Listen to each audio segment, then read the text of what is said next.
I'm Brian McRae, CEO and founder of Phoenix Fire. Brian, what are you showing here at PAX? We're showing Osiris New Dawn, which is an open universe sci-fi survival game.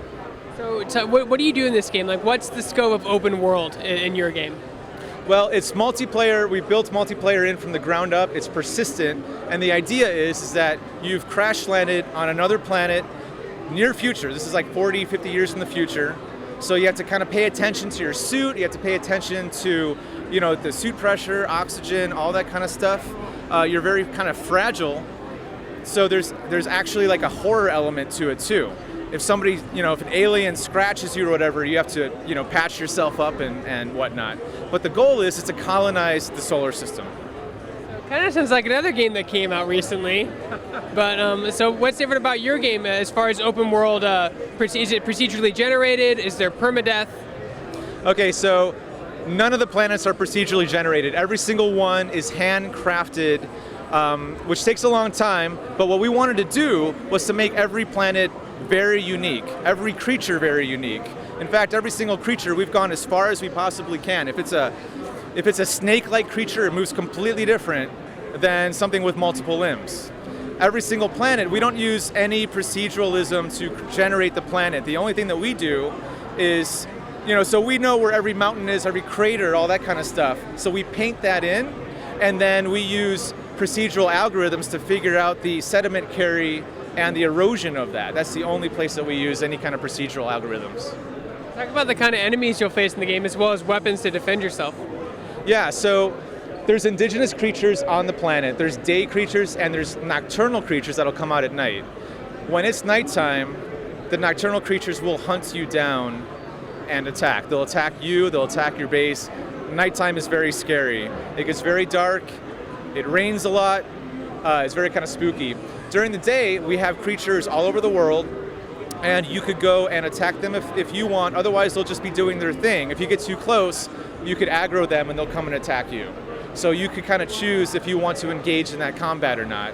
And then we have some extremely large creatures that might appear in certain times, depending on, what their moods are. So you mentioned multiplayer. Is there a PvP system, or do you work together when you find another player, or is it completely up to you? Yeah, there's two factions in the game. We have the United Nations of Earth, which is what we call the UNE, and then there's the Outlanders, which are kind of the space pirates, right? We're going to spawn each faction in their own planet. So the Outlanders spawn in an ice planet, and then the UNE spawns in this kind of like more of a desert Mars-style planet called Proteus 2. And the only way to get off the planet is to build your tech tree up to the point where you can create either a rocket or a spaceship to get off the planet and then over to the other planet. Now, so everybody on your planet will be friendly to you. They'll all be in the same faction. So you could work together as a team. You can invite friends into your colony and then build your colony up together, which will be very advantageous. You'll be able to build faster. Talk about how you run into other players in this universe. Is it random? Are you on a big server like an MMO?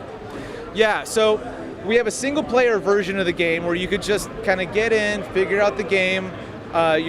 Nobody else is going to bother you. You could kind of go at your own pace and learn how the game works. Then when you're ready, you could go to the official servers, which we're hoping up to 40 players per planet, and then we'll have basically an infinite amount of players in the universe.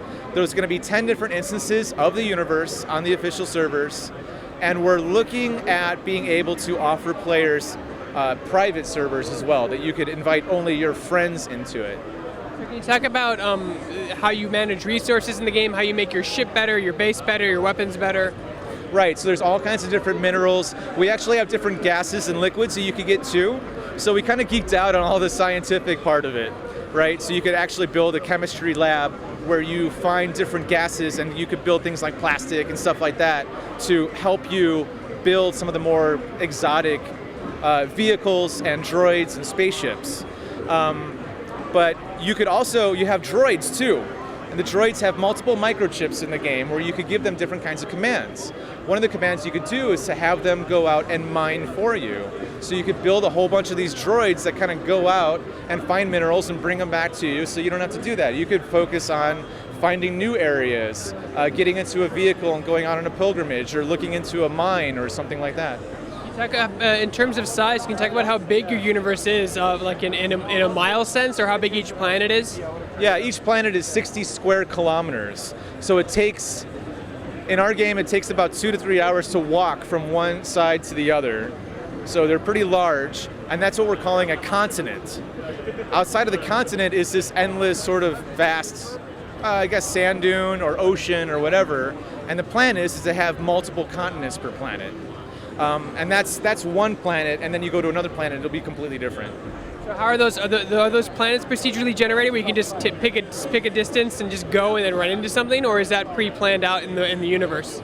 Yeah, when you're in low orbit, you'll have your space station right there. You'll have your spaceship, and then you could actually even spacewalk too. So you could get out of the spaceship and you could be floating around in space. When you're looking at the different planets, it'll show you like which one is available and which one is not available yet. The area that we start you in is actually based off of the Gliese 152 system, which is an actually scientifically found system. So we're kind of loosely basing it on actual science. And they have Earth-like planets in that system. So we're modeling it off of that, but we're not getting bogged down too much with the scientific aspect of it. And we're only a two-man team, so it takes us a little while to build each planet. We're hoping that we could build a planet in about 3 weeks and populate it with its own creatures. Did you say two-man team? Yes, we're just a two-man team. Well, my wife helps out a little bit too after she puts our son to bed, and she'll make a prop or something, but it's really just me and that guy over there. How long did this game take to make? We've been working on this on and off for about 5 years. We've done a ton of work for hire work to like earn enough money to do it, but it's all self-funded. It's a passion project. We worked with Oculus. We were one of the first studios to ever work with those guys when they were like six people. And we made the Tuscany World demo that ships with the SDK and a bunch of other demos for Oculus, along with a bunch of other clients. Are you guys going to have space combat in the game? Absolutely. PvP is a big part of the game. So, and we wanted to offer that, right? So you have all kinds of different weapons. There's assault rifles, there's heavy rifles, there's dart guns. You could actually tranquilize creatures and then tame them, and you could ride them in the game as well.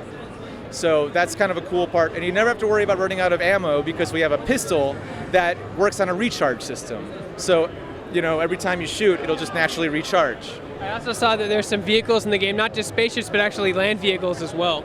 Lots of land vehicles, yeah. We have a hover bike, we have a tank, we have a rover.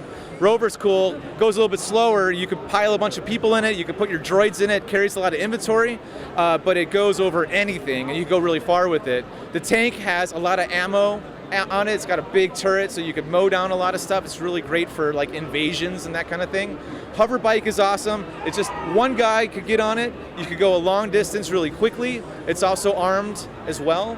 And then we have the mech. The mech is really cool. It's a total like anime style, just fun mech where it just mows everything down and is very powerful. And then we have our spaceships. This game sounds very ambitious. Do you have a hard release date yet, or a soft release date? We're coming out this month, early access,